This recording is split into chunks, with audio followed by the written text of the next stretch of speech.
Dan makhluk Allah berkuasa. Kita buka saja dua makhluk Allah. Pertama, nanti di mana posisi kita? Semoga posisi kita ada di tempat yang baik. Amin. Allahumma amin. Satu, ular. Ular itu kalau bahasa Inggrisnya itu lipai, lipi, dan begitu. Bahasa kayaknya lipi. Ular ternyata kosong. Caranya itu kosong. Dia berpuasa untuk apa? Untuk ganti kulit. Tidak mudah seekor ular untuk mengganti kulitnya. Dari sejak kecil sampai dia tua. Ternyata ular ini paling kuat, paling lama hidup juga salah satu makhluk Allah di bumi. Kurang lebih 200-300 tahun. Tidak mudah bagi dia untuk menukar kulitnya, untuk melepaskan kulitnya. Kenapa?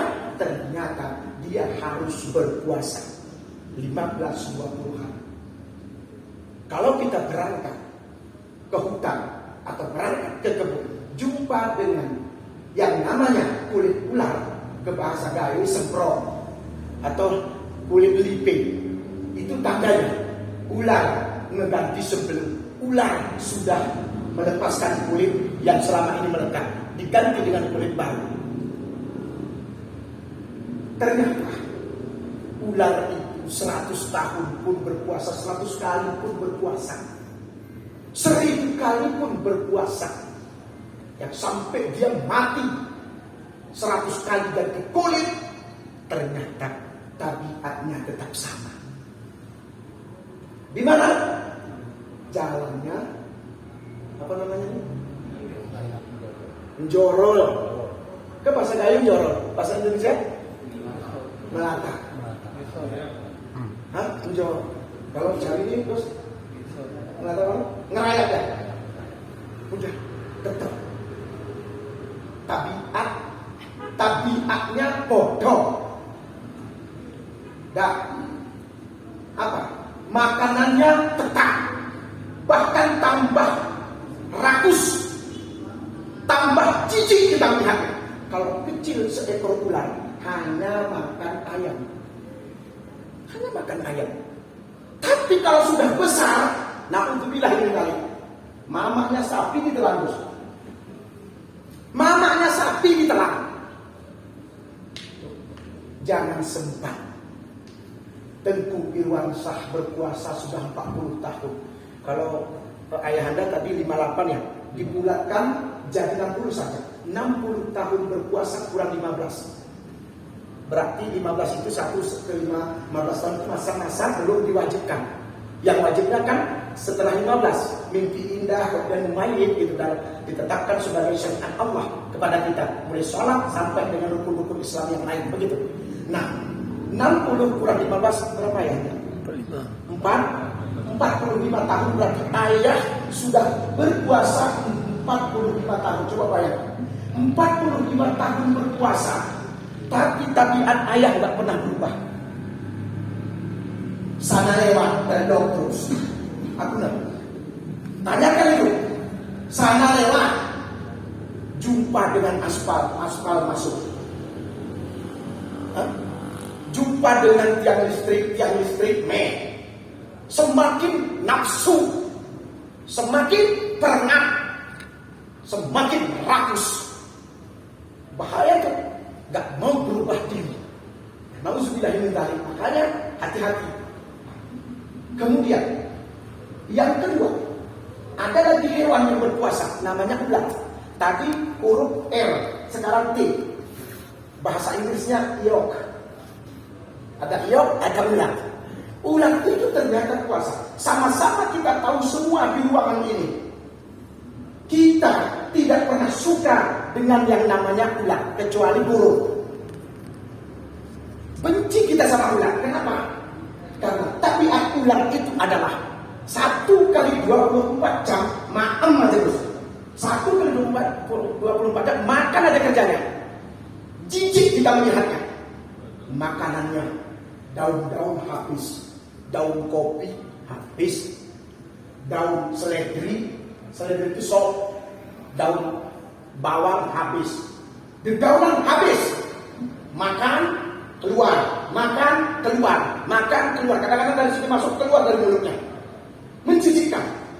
Tapi ketika umat manusia membenci, kita membenci, lingkungan membenci, terdengar di telinga mereka, manusia membenci kita. Namun kita harus merubah diri. Dia ternyata merubah diri, harus berpuasa juga 12-14 hari. Gimana caranya? Dia masuk ke dalam kebom yang dikenal dalam istilah biologi itu kokon. Bahasa biologinya kokon.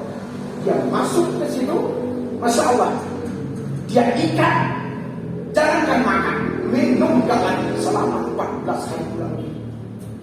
Luar biasa. Ternyata Masya Allah, keluar daripada kepompong itu, apa yang terjadi? Berubah menjadi kupu-kupu yang indah. Dulunya dibenci, sekarang senang orang melihatnya. Ya, kalau istilah orang Gayo dan Jawi hampir bodoh. Setiap kupu-kupu masuk ke rumah, sepertinya ada yang mau datang. Itu bukan hadis, sebuah kepercayaan saja. Tergantung pada persepsi masing-masing. Tapi kenyataannya kan begitu. Nah, ya, kemudian apa yang kita pelajari? Keluar menjadi kupu-kupu yang indah. Tabiatnya, sifatnya berubah total.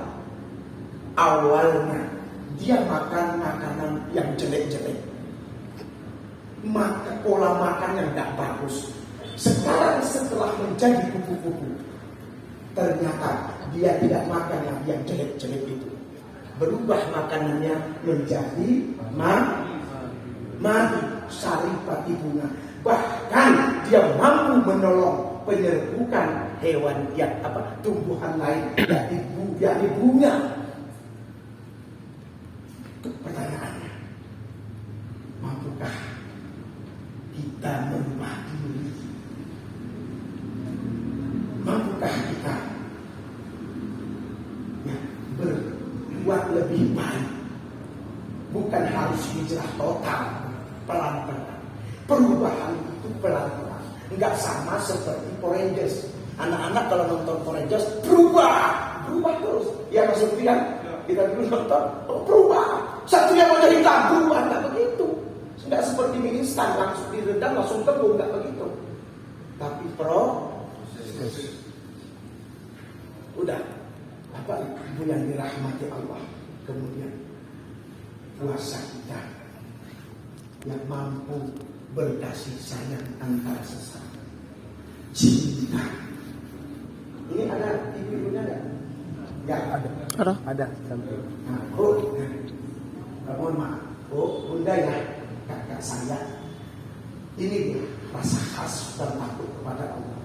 Kami memiliki istri. Ibu memiliki, ada orang masuk kantor, masuk instansi, jumpa dengan yang gak jelas. Enggak takut dia sama Allah, masuk. Kasih sama istri di rumah, kasih sama anak-anak di rumah. Gimana? Harus hati-hati. Jadi takut kepada Allah. Fi kulli makan, fi kulli sa'ah, fi kulli waqt. Jangan tinggalkan Allah dimanapun kita berada. Puasa berbanding lurus dengan nilai-nilai Al-Quran. Jadikan Al-Quran sebagai huda, betul? Huda wal furqan.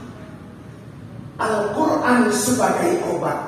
Wa nunazzilu minal Qur'an ma huwa shifaa'un wa rahmatun lil mu'minin. Jelas konteks. Kita dalam rumah tangga contoh paling minimal. Dalam berumah tangga yang kita alami sekarang, Ulan ini punya anak 4, Pak Polres punya anak sekian. Kita semua dan adik-adik yang lajang ini akan menuju berkeluarga dan berumah tangga. Pasti ada ribut sama istri suami. Jangan ngadu sama Facebook. Orang sekarang ngadunya ke Facebook terus. Sehingga enggak masalah kita